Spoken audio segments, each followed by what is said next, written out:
जानने में कि कभी किसी बच्चे के साथ कुछ गलत हुआ कि हाउ यू डू दैट, आपने किया कैसे? आई एम 32, मेरे को अगर कोई 16 साल का बच्चा भी कुछ बताता है या सीखने के लिए मेरे को मौका देता है, आई ग्रुप का भी सीखना है, तो I am very good learner, मेरे को कोई परेशानी नहीं होती। कोई मेरे से छोटा है, मेरे से बड़ा बताए कि सर ये चीज़ गलत है, ये चीज़ सही है। आई थिंक अवेंज को अडॉप्ट करना चाहिए। Now the last thing is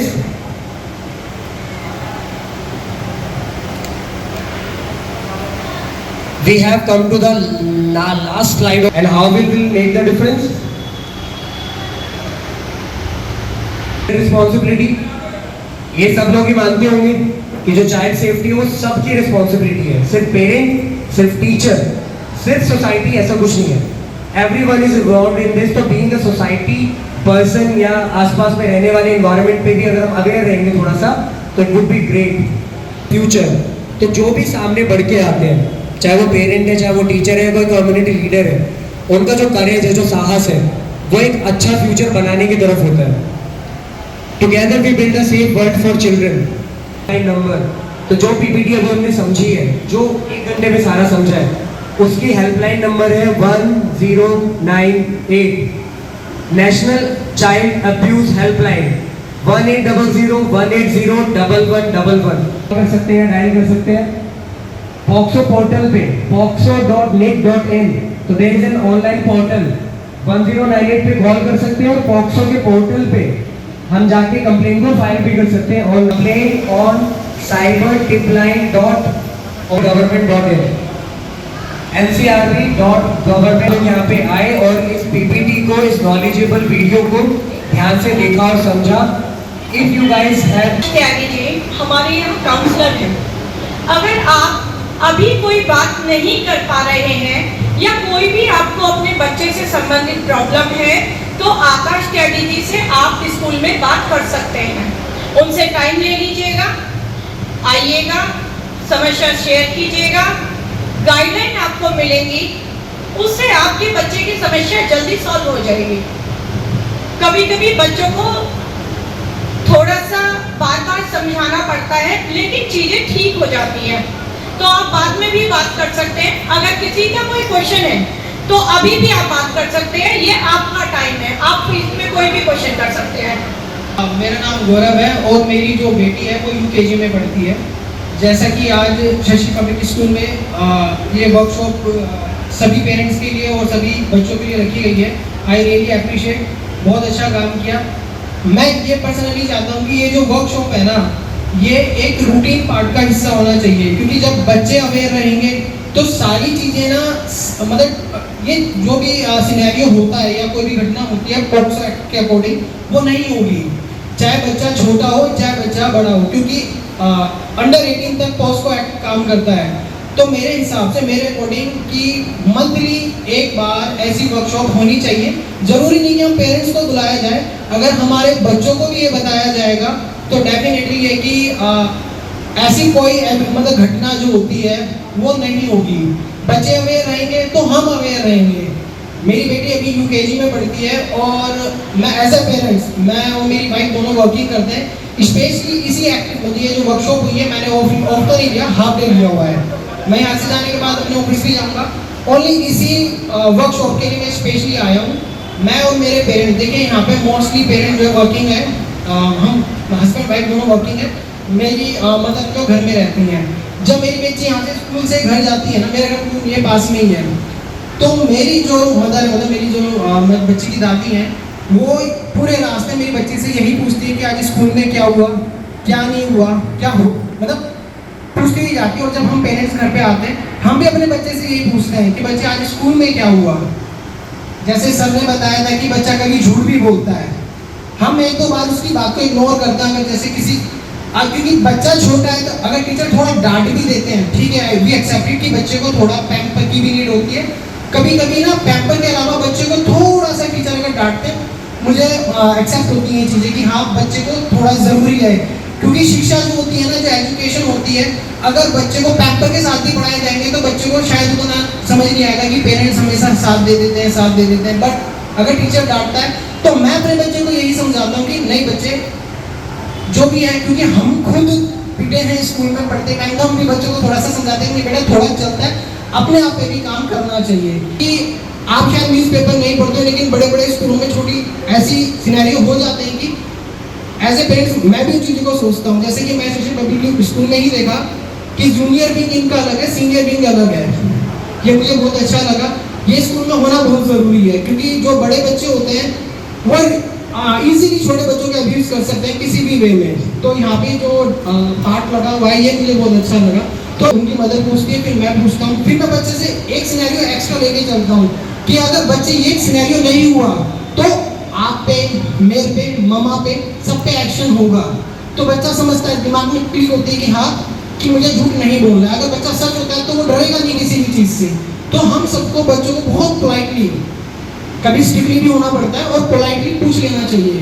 ये शाम तक अपने बच्चों को अपना सिनेरियो भी बताता हूँ और उसका सिनेरियो भी सुनता हूँ। सबसे बड़ी बात यही कि आप सभी अपने बच्चों से जुड़े रहें। इनके लिए जोरदार क्लैपिंग कर दीजिए, क्योंकि इन्होंने अच्छी बातें कही हैं। इनके लिए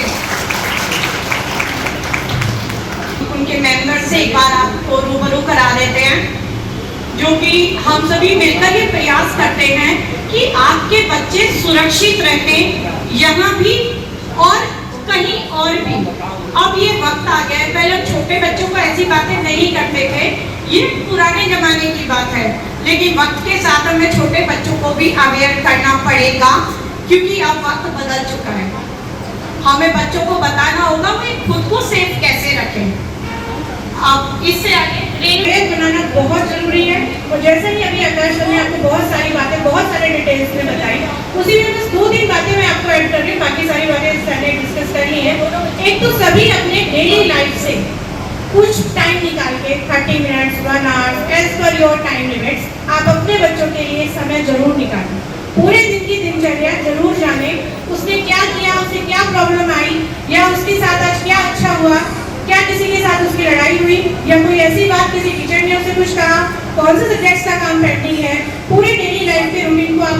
और साथ ही साथ आप सभी को पता है कि जो आजकल की जनरेशन है ये थोड़ा जरूरत है इसके साथ में, तो हमें अपनी पेरेंटिंग को भी थोड़ा चेंज करने की जरूरत है।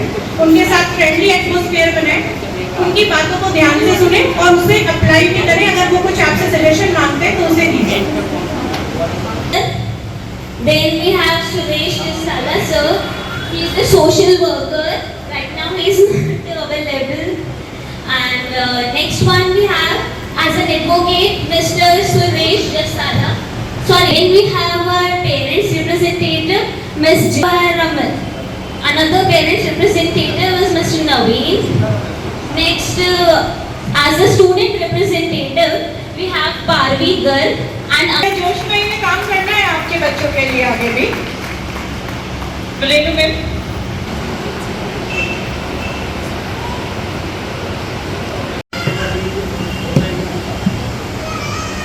Good morning everyone, students, parents and respected teachers.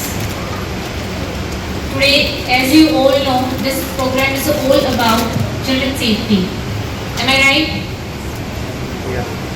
देखिए, ये प्रोग्राम जो है बच्चों और पेरेंट्स के लिए स्पेशली रखा गया है, तो आई वुड लाइक कि सारे पेरेंट्स भी एक्टिवली इसमें पार्टिसिपेट करें, क्योंकि आप लोगों को अवेयर करने के लिए ही मुख्य रूप से ये कार्यक्रम रखा गया है। मैं ठीक हूँ जी।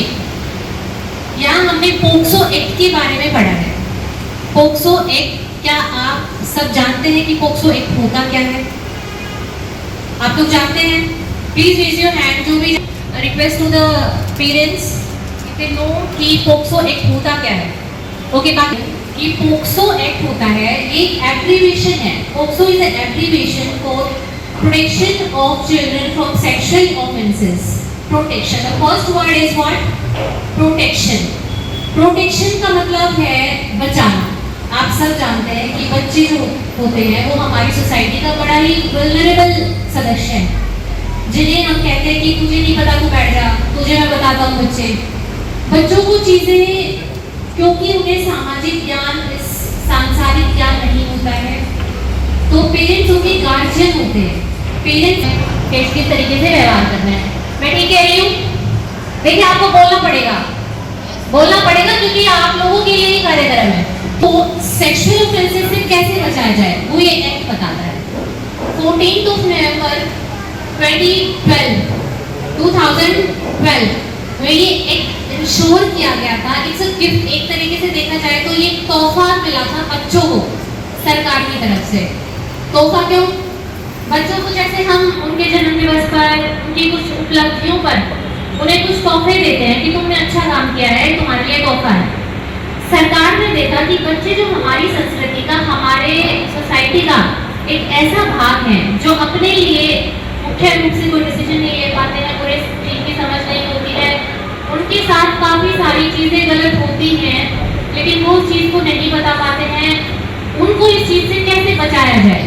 आपको बता देती हूँ कि सेक्सुअल असॉल्ट एक ऐसा अपराध है जिसमें बच्चे के किसी भी तरीके से, जिसमें बच्चे की बॉडी इन्वॉल्व होती है, जिसमें किसी भी तरीके से बच्चे की बॉडी इन्वॉल्व होती है, उसे सेक्सुअल असॉल्ट कहते हैं, उस अपराध को। तो बैड टच क्या होता है? Please raise your hands. Okay, that's very nice. मतलब कि देखिए, जो गुड टच और बैड टच है वो एक बेसिक चीज है बच्चों को अवगत कराने के लिए, उनकी सुरक्षा के बारे में। हम हमेशा कंफ्यूज रहते हैं और इसको कहते हैं कंफ्यूजिंग टच। कंफ्यूजिंग टच मतलब वो टच जो हमें समझ ही नहीं आ रहा कि ये ठीक है या गलत है।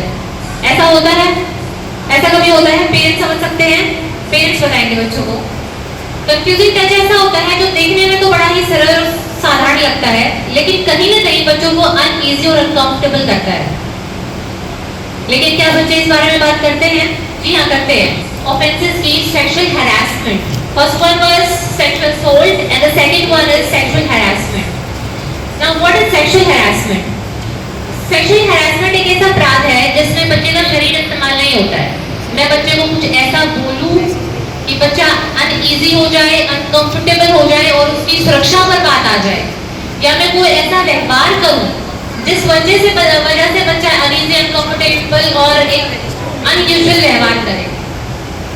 वो किस तरीके से हो सकता है? फॉर एग्जाम्पल, जैसे हम बस में ड्राइव करते हैं तो हम देखते हैं कई बार लोग बड़े ही एक अलग तरीके से हमें देख रहे होते हैं, अलग तरीके से हमें टच कर देते हैं, अलग तरीके से हमें इशारे करते हैं। That comes under the category of sexual harassment. अभी क्या होती है कि आजकल आप देखते हैं कि हम सब सोशल मीडिया से, अपने फोन से बहुत जुड़ गए, इतना जुड़ गए हैं कि हमारे आसपास भी अगर लोग बैठे होते हैं तो हम उन पर ध्यान न देकर अपने फोन में बिजी रहते हैं। Am I right?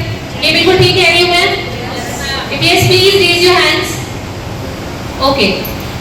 तो अब क्या होता है कि जैसे ही बच्चा बड़ा होने लगता है, बड़ा भी मैं ये नहीं कह रही 18 साल से ऊपर, आजकल पहले ही बच्चों को फोन दे दिया जाता है, और आजकल तो बल्कि इस नीड ऑफ द आवर, जैसे ही कोविड आया, सारे जो बच्चों को स्कूल नहीं होने की वजह से उनका एग्जाम्स के लिए या उनका जो भी स्कूल का सिलेबस था वो सब ऑनलाइन करवाया जाता था। Am I right?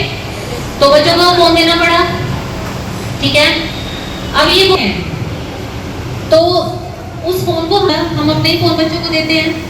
अब हम अपने उस खाने की वीडियो देख रही होती हूँ, खाना कैसे पकाना है, घर को साफ कैसे रखना है, ये सब चीजें मैं देखती हूँ। या अगर पिताजी हैं वो कुछ और देख रहे हैं, तो उसी तरीके की आप देखते होंगे एड्स हमारे फोन में आना शुरू हो जाती है। अब स्कूल से आके फ्रेश फील नहीं कर रहा है, खाने पीने पे ध्यान नहीं दे रहा, घूमने फिरने पर ध्यान नहीं दे रहा है, उदास उदास रहता है, तो ये जिम्मेदारी माता पिता की हो जाती है कि वो इस चीज को समझे, गौर करे और इस चीज को फिगर आउट करने की कोशिश करें कि बच्चा ऐसा क्यों कर रहा है। ये ऐसा उस केस में है जब बच्चा डायरेक्टली नहीं बता रहा है, और बच्चा अगर डायरेक्टली बता रहा है तो माँ बाप का फर्ज बनता है कि उस चीज को वो आगे लेके जाए, जहाँ से प्रॉब्लम शुरू हुई है वहां तक जाए, तय तक जाए और इस बात को रिपोर्ट करे। पॉक्सो एक्ट ये बताता है कि जिस भी व्यक्ति को, चाहे वो पेरेंट्स है, चाहे वो टीचर्स है, चाहे वो डॉक्टर है, चाहे वो आपका बच्चों का कोच है, चाहे वो स्कूल का बस ड्राइवर है, चाहे वो पियोन है, कोई भी जो बच्चों की डेली लाइफ में उनके संपर्क में आ रहा है, अगर उसे किसी भी तरीके की नॉलेज है कि इस बच्चे के साथ किसी भी तरीके से कुछ भी गलत हुआ है, तो ये उसकी रिस्पॉन्सिबिलिटी बन जाती है कि वो इस चीज़ को रिपोर्ट करे। रिपोर्ट करने के भी तरीके हैं, आप अपने नज़दीकी पुलिस स्टेशन में जा सकते हैं, आप 112 नंबर पर कॉल कर सकते हैं। If I am not wrong, मेरे ख्याल से सब अवेयर हैं 112 के लिए। Am I right? Please raise your hand अगर आप जानते हैं कि पुलिस को कैसे इन्फॉर्म करना है, राइट? और अगर आपका बच्चा अगर ढंग से बता भी नहीं पा रहा है तो पुलिस के पास, मैं आपको बता देती हूँ कि हमारे पास स्पेशल ऑफिसर्स होते हैं जो स्पेशली बच्चों के साथ डील इन तरीकों के केसेस में जहाँ बच्चों के साथ डील करते होते हैं। आज मैंने वर्दी पहनी है, पर जहाँ पर मैं पॉक्सो के साथ डील कर रही होती हूँ मैं वहाँ पर वर्दी नहीं पहनूंगी। मैं बच्चों को जितना ज़्यादा कंफर्टेबल फील करा सकती हूँ मैं उतना कंफर्टेबल फील कराऊंगी। बच्चे अगर मुझे भी नहीं बता पा रहे हैं तो हमारे पास काउंसलिंग के लिए भी ऑफिसर्स होते हैं। हमारे पास CWC होती है, चाइल्ड वेलफेयर कमेटी, हमारे पास NGO काउंसलर्स भी होते हैं, हमारे पास स्पेशली जुवेनाइल ऑफिसर हमारे थाने के लिए भी होता है।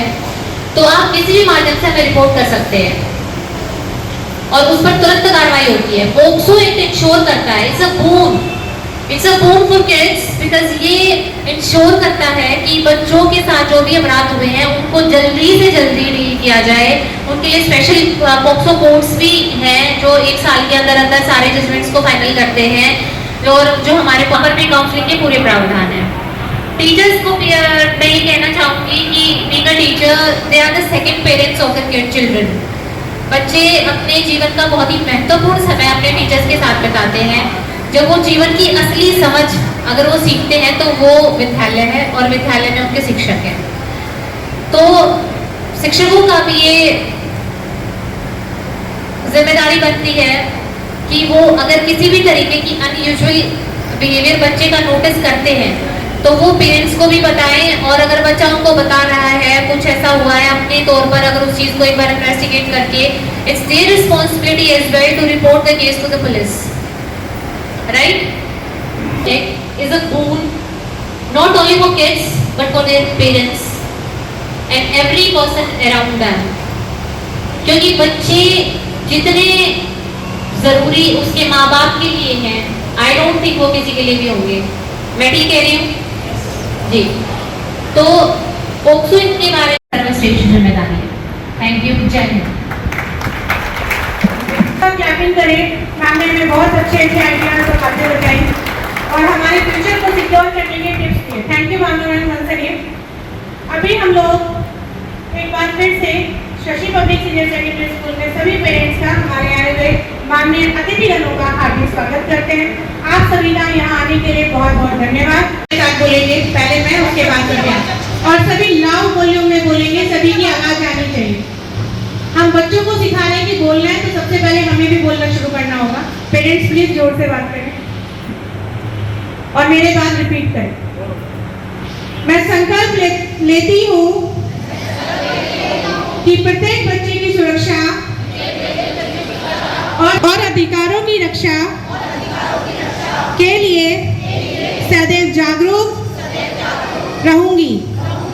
मैं बाल सुरक्षा से जुड़े प्रत्येक विषय पर संवेदनशीलता और जिम्मेदारी के साथ कार्य करूंगी। धन्यवाद।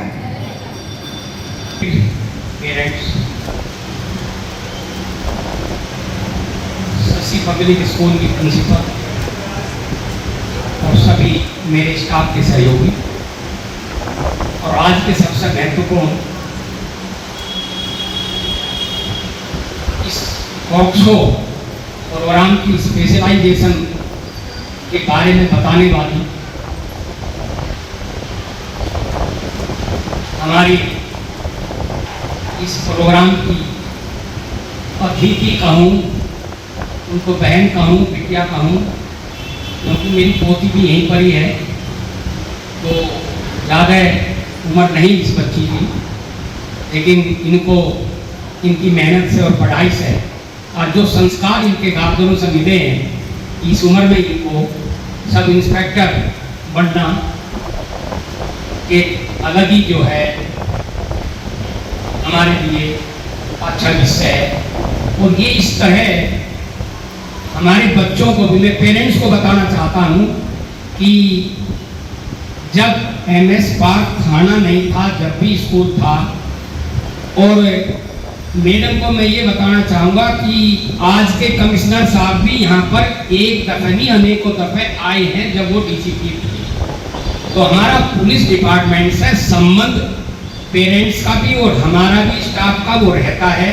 जब भी हमें कहीं बुलाया जाता है किसी कल्चर प्रोग्राम करने के लिए या कोई और दूसरी एक्टिविटी के लिए, तो हम जाते हैं। और इन्होंने समय निकाल लिया हमारे पेरेंट्स को ये अपने जो पॉक्सो का प्रोग्राम है ये क्यों महत्वपूर्ण है। अब से 14 वर्ष पहले इसको बना गया था जब हमने महसूस किया समस्याएं होती है, समाधान करने के लिए उनमें संशोधन होता है, बताया जाता है, तो इनको जाना है। मैं बाद में बोलता रहूँगा। आपको इस स्कूल की तरफ से दिल की गहराइयों से बहुत बहुत धन्यवाद और शुक्र है। और अब की बार जब आवे आप तो स्टाफ लगा के आना। थैंक यू बेटा, थैंक यू। मैं दोबारा आपके सामने नहीं आऊँ, मैं आपको भी दिल की गहराइयों से धन्यवाद इसलिए देना चाहूँगा। आप बेशक कम संख्या में आए, लेकिन मैं समझता हूँ कि आपकी भावनाएं और आपका कार्य और आप अपने मित्र मंडली को और अपने पड़ोस में ये जरूर बताएंगे। ये प्रोग्राम आपके बच्चों की और आपको अवेयरनेस करने के लिए हमने बनाया है। और मैं दावे से कह सकता हूँ कि ये प्रोग्राम हर स्कूल में है, लेकिन ऐसा नहीं करते। उनको करने के लिए एक तो आपके बच्चों की छुट्टी करनी पड़ी, लेकिन बाई द वे आज लास्ट वर्किंग डे है। चलो